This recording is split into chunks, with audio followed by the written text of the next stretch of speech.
Salve família vascaína, sejam bem-vindos a mais um giro de notícias do nosso Vascão. Vídeo de hoje, como sempre, trazendo para você, torcedor do Vasco, espalhado aí pelo Brasil e pelo mundo inteiro, as últimas notícias, novidades e informações sobre tudo o que acontece no dia a dia do nosso Vascão. Vídeo de hoje, vamos trazer detalhes aí sobre as próximas fases da Copa do Brasil e também da Copa Sul-Americana. Então fica com a gente para você saber aí muito aí sobre a sequência do Vasco nessas duas competições. Vamos falar também sobre o próximo desafio do Vasco no Campeonato Brasileiro, nesse sábado contra o Red Bull Bragantino, né, equipe que vem fazendo um grande campeonato até o momento, mas jogando em casa o Vasco tem que fazer valer o mando de campo, tem que conseguir a vitória aí nessa partida para poder voltar a se distanciar ali da zona do rebaixamento. Vamos atualizar vocês aí sobre as situações de alguns jogadores que podem ser negociados agora nessa próxima janela de transferências e também vamos trazer detalhes aí sobre toda essa questão da SAF do Vasco, depois do julgamento que aconteceu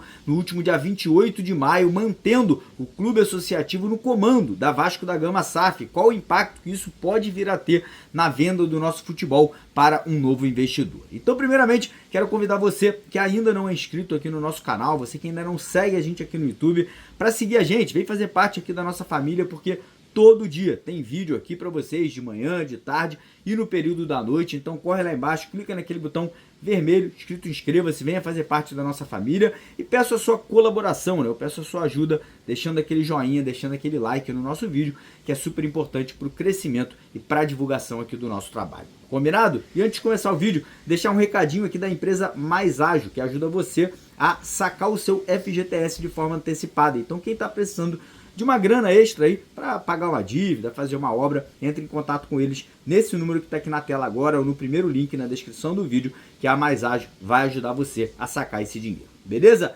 Então bora começar o vídeo falando um pouquinho sobre Copa do Brasil e Copa Sul-Americana, né? Porque na próxima segunda-feira nós teremos os sorteios aí das duas competições, né? Lembrando que na Copa do Brasil agora é um pote só, né? Então todos os times que passaram de fase vão estar ali sendo sorteados, então é Vasco, Flamengo, Botafogo, Palmeiras, Corinthians, São Paulo, enfim, todas as equipes ali vão estar sendo sorteadas, então a gente pode pegar um jogo contra uma equipe um pouco mais fraca, aí um CRB, por exemplo, ou a gente pode pegar um Palmeiras, um São Paulo, um Flamengo, que obviamente seria um adversário mais complicado. E do lado da Copa Sul-Americana, lembrando que o Vasco passou para os playoffs, né? O Vasco vai encarar um time que vem da Libertadores e aí, nesse playoff, quem passar vai para as oitavas de final, né? Quem passar vai pegar ali um adversário que se classificou em primeiro na fase de grupos da Copa Sul-Americana. Então, o Vasco vai saber ainda hoje, né? Ainda hoje quem será o adversário dos playoffs e aí na segunda-feira a gente já vai saber quem seria, né, o adversário nas oitavas de final da Copa Sul-Americana. A gente vai transmitir para vocês aqui os dois sorteios, tanto da CBF quanto o da Comebol, né, para poder deixar você informado aí dos próximos adversários. Mas, mudando o foco aqui agora, vamos falar um pouquinho sobre Campeonato Brasileiro, né, porque as atenções agora estão voltadas para o Brasileirão. E nesse sábado, em São Januário, né, às 9 horas da noite, o Vasco encara o Red Bull Bragantino, né, o Bragantino que vem fazendo um Campeonato Brasileiro exemplar, né, mostrando que estruturado você consegue fazer um bom elenco, um bom time, né, sem gastar muito dinheiro, e é isso que a equipe do Red Bull vem fazendo até o momento aí na competição, brigando pela liderança, né, brigando lá em cima na tabela, mas o Vasco jogando em casa tem que fazer valer o mando de campo, né? O Vasco é um dos melhores mandantes no Campeonato Brasileiro, né? O Vasco só consegue até o momento pontuar jogando dentro de casa, né? Um dos principais times em casa e um dos piores times jogando fora de casa. Então é importante que nesse sábado o Vasco consiga fazer uma boa partida. Lembrando que o Fernando Diniz tem 2 desfalques confirmados, né? O volante Hugo Moura e o zagueiro Luiz Gustavo, né? Os dois estão suspensos da partida, não poderão jogar. Na vaga do Luiz Gustavo, na zaga, quem entra é o Lucas Freitas, fez um bom jogo contra o Melgar, muito seguro ali, acho que é um zagueiro para elenco que dá conta do recado. E na vaga do Hugo Moura, quem deve ser mantido é o Jair, né? O Jair que pode voltar a jogar no Campeonato Brasileiro vestindo a camisa do Vasco, né? Estava sendo especulado que ele deixaria o clube, que seria negociado no meio do ano, mas parece que o Fernando Diniz convenceu o Pedrinho, convenceu ali a diretoria que o Jair é uma peça importante, né? Que o Vasco pode estar mantendo aí para o restante da temporada, inclusive renovando o contrato com o Jair aí por mais 2 anos com uma redução salarial. Então a tendência é que o time seja o mesmo que enfrentou o Melgar na última terça-feira, né? Não devemos ter alterações ali no time titular, com Léo Jardim no gol, PH e Piton nas laterais, Lucas Freitas e João Vitor na zaga, Jair,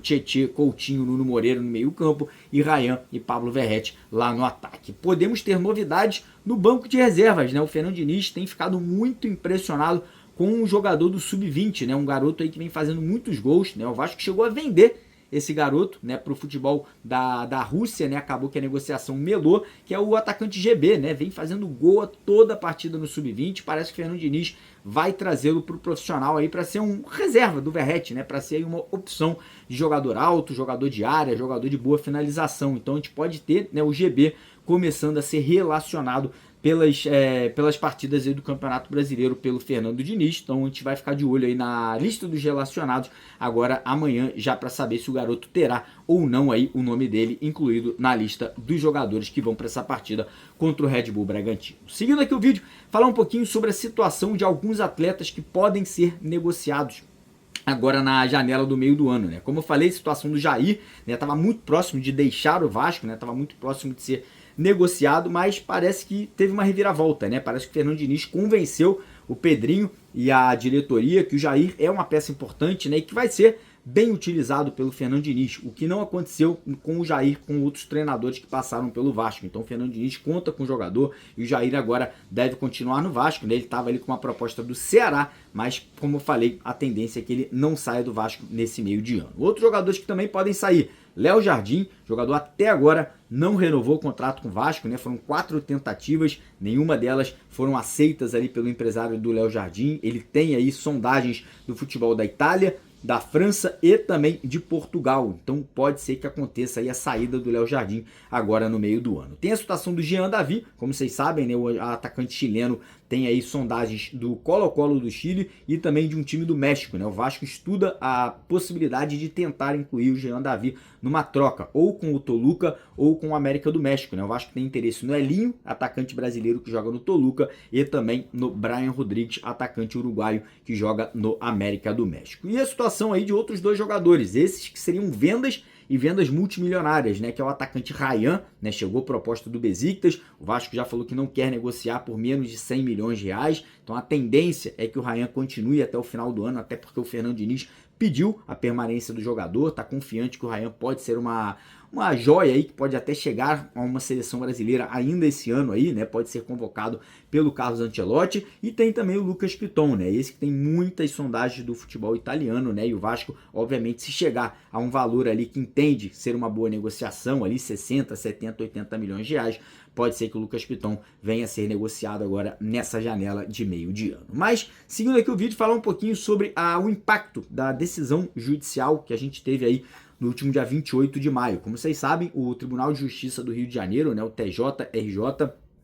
acabou derrubando, né, aquele pedido da 777 de reaver o comando da SAF vascaína. Com isso, né, com essa decisão, quem fica no controle de forma definitiva agora é o clube associativo, né, é o Pedrinho que segue no comando. E essa decisão, ela é uma decisão muito importante que muito provavelmente ela também vai ter um impacto muito grande na arbitragem que vem acontecendo lá na FGV, na Fundação Getúlio Vargas, né? Lembrando que ainda existe essa disputa na FGV, né, na arbitragem, e essa disputa ela se sobrepõe à decisão judicial, né? Ela é mais importante que a decisão judicial. Essa arbitragem ela vai ser algo definitivo, né? Então quem levar essa disputa, né, quem levar essa queda de braço, vai aí conseguir ficar no controle da Vasco da Gama SAF de forma definitiva. Essa arbitragem deve acontecer agora nos próximos meses, né, entre junho e outubro, mas como eu falei, essa decisão judicial ela deve ter um impacto grande, deve ter um peso grande nessa arbitragem também. E tudo isso, né,